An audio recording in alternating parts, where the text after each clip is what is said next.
Hey Kenra, I'm Kenra Professional Brand Ambassador, and I am so excited to invite you into the Wheeler Davis Salon to watch me move through such a great tutorial today.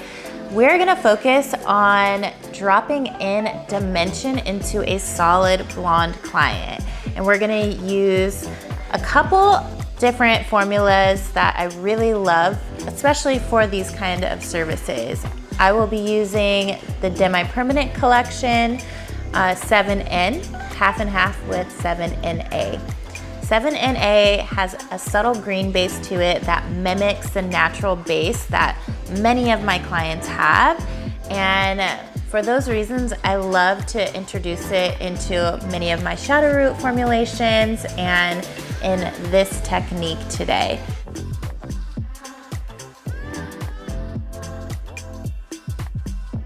I'm putting in the foils is just treatment, not lightener.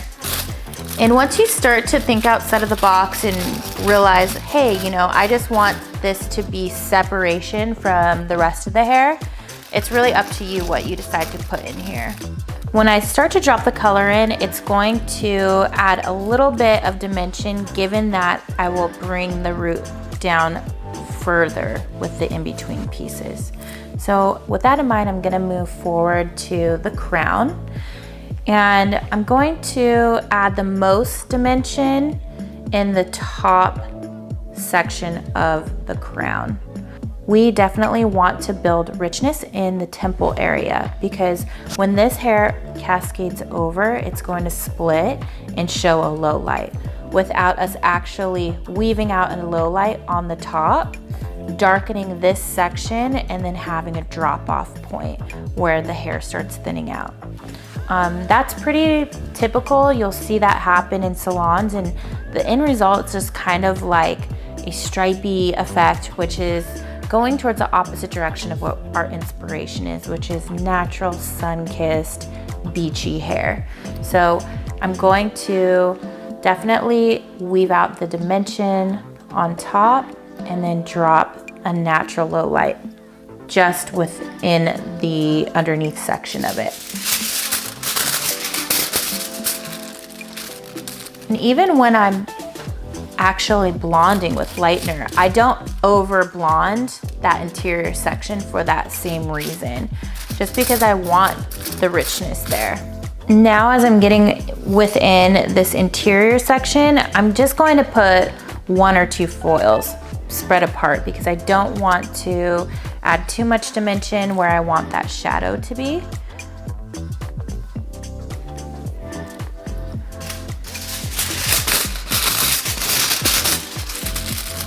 You always want to think about what is the result that you're looking to achieve before you get in there and just start working away.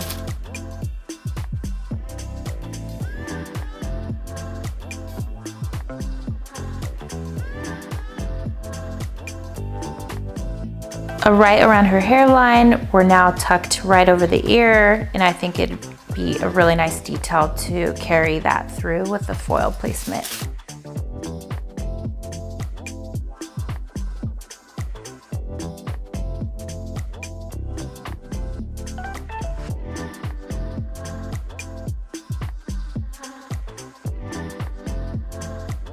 The reason I'm approaching it this way and isolating out what I want to keep blonde instead of just weaving out and low lighting each section is because of the level of impact I'm trying to create.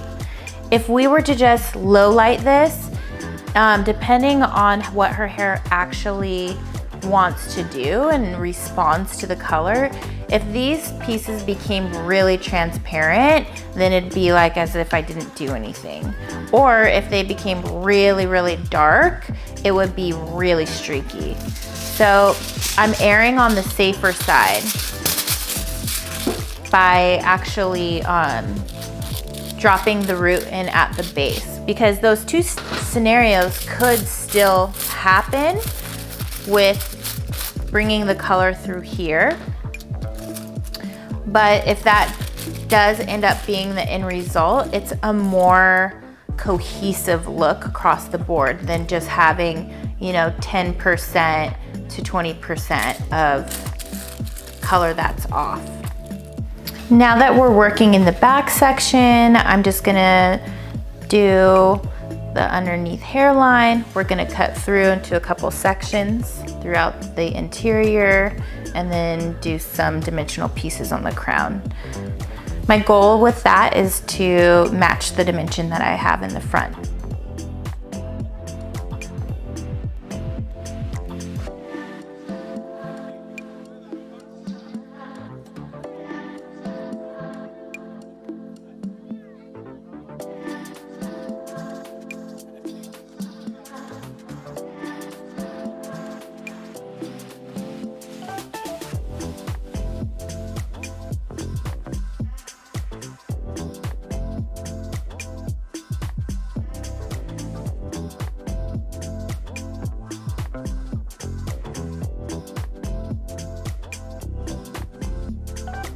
So now that I've laid the color in exactly in line with how much dimension we want to see in her end result, for you at home, you can do as much or as little as dimension that you see fit for what you're trying to achieve too.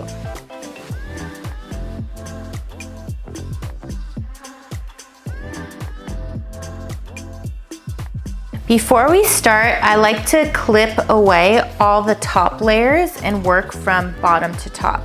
That way it's cleaner. I'm not fiddling with all this color all over my hands and gloves before moving the next section. So now I have my low light, and again, it's a 7 in A mixed equal parts with a 7 in. I mixed the developer equal parts instead of 2 to 1. And the reason I did that is because I really want the opacity to be strengthened.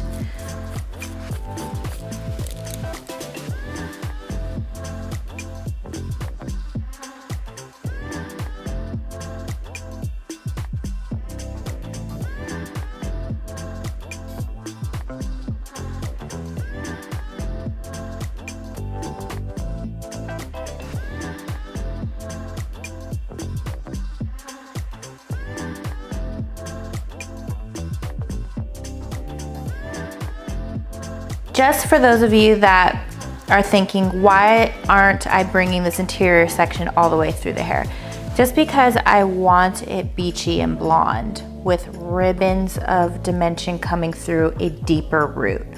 So if I were to bring the color all the way down, she'd be mostly brunette with like 3 highlights, but that's not in line with what we're trying to create. So whenever you're trying to preserve color through the ends, just use something else to act like a buffer so you can flawlessly blend the two formulas together.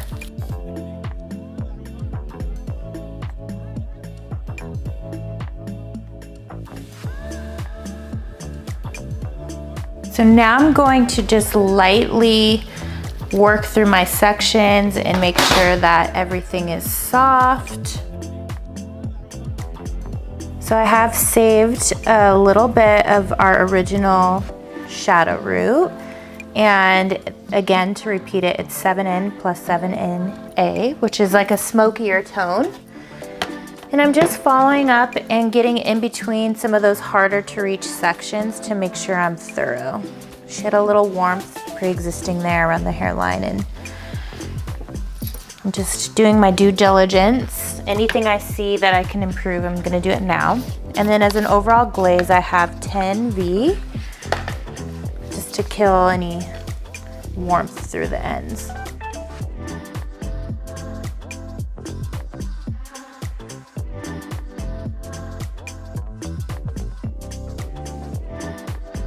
For this look, we allowed the formulas to process for 20 minutes. After the initial application, it was quite simple and quick to finish out this look. This service is not very time consuming, and the thing I love about it the most is that the client has the dimension from her previous color, but absolutely no residual damage just because of how we approached it. So I'm really excited for you to take bits and pieces of this inspiration and bring it into your work every day in the salon.